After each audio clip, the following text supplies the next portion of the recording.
Hi, it's Michael Senoff with Michael Senoff's HardToFindSeminars.com. The title of this interview is called Campaigns, Case Studies in Cold Hard Cash. This is part 2 interview with legendary list broker Michael Fishman. For more than 25 years, Michael Fishman has played an instrumental part in hundreds of direct mail campaigns and product launches. And in this audio, he looks back at some of the best all-time launches and shares the lessons he's learned along the way. According to Michael, the marketplace has been trained over the years to accept certain kinds of mailing formats by certain companies and at specific price points. That's why the campaigns of yesterday may not work today. So in this audio, you'll hear Michael analyze the timing, marketplace, format, writing, price, and list of his campaigns to show exactly what makes for a home run then and now. And in addition to analyzing larger products like Rodale's launching of the Doctor's Book of Home Remedies, Michael also shows how smaller mom-and-pop businesses can run research on as little as 150 names to make sure they have successful product launches as well. You'll also learn how to know your marketplace well enough to trust the results of your test and pinpoint where your problems are. You'll also learn all about the different formats in direct mail pieces, magalogs, component pieces, business reply cards, lift pieces, etc., and how to know when to use what. You'll learn the dangers and benefits of bill me later, soft offers.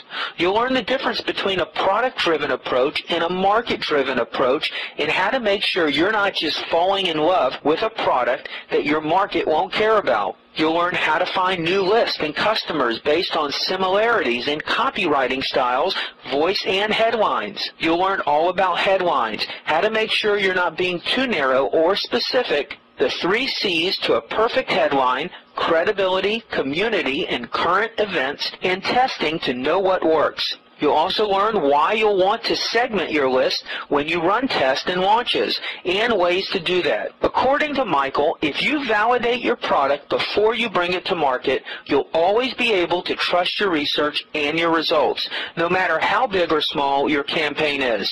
And in this audio interview, you'll hear all about that, along with some tips and tricks on making every mailing campaign a home run. Now let's get going.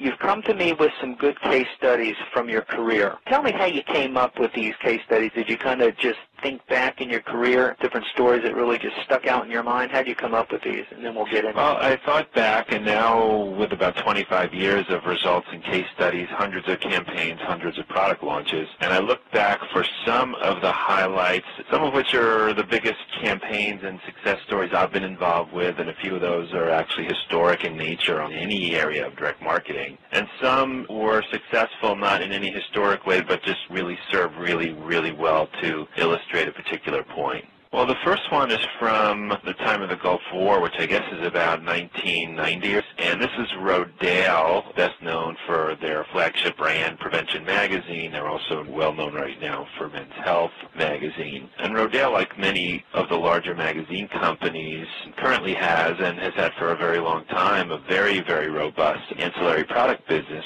which for them is principally books. Above and beyond the flagship or the core product that they're best known for some magazine and publishing companies, the books actually become bigger revenue and profit contributors than the magazines that they're best known for. And so Rodale has had a very strong book business for, at this point, over 25 years. And so at that time they had a book called The Doctor's Book of Home Remedies, which is a reference book of natural cures and remedies for consumers. It was really a home run. Jay Leno, early in his tenure on The Tonight Show, mentioned it on the program. It was just one of these things that became bigger than life and became a phenomenon. Were they one of the first into the marketplace with the home remedies? Been around for quite some time. Prevention Magazine itself, I think, dates back into the 40s or 50s. So the concept of home remedies and country remedies and even back to, like old wives' tales and things like that, natural remedies have been really present in probably every culture in the world for a very long time, and then in mid-20th century in the United States became a very popular publishing subject or content subject, really spurred on and led by Rodale's Prevention Magazine. So it made sense to put the brand on reference books because prevention as a for-profit brand has a high degree of trust associated with it, high degree of benevolence, the kinds of things you'd associate with nonprofits or very caring, specific doctors. Those are the kinds of attributes that the consumer associates with the prevention brand. So it's a great door opener even into markets of people that have not previously bought health products. Prevention just has that much trust that they're able to engage people with that brand quite readily.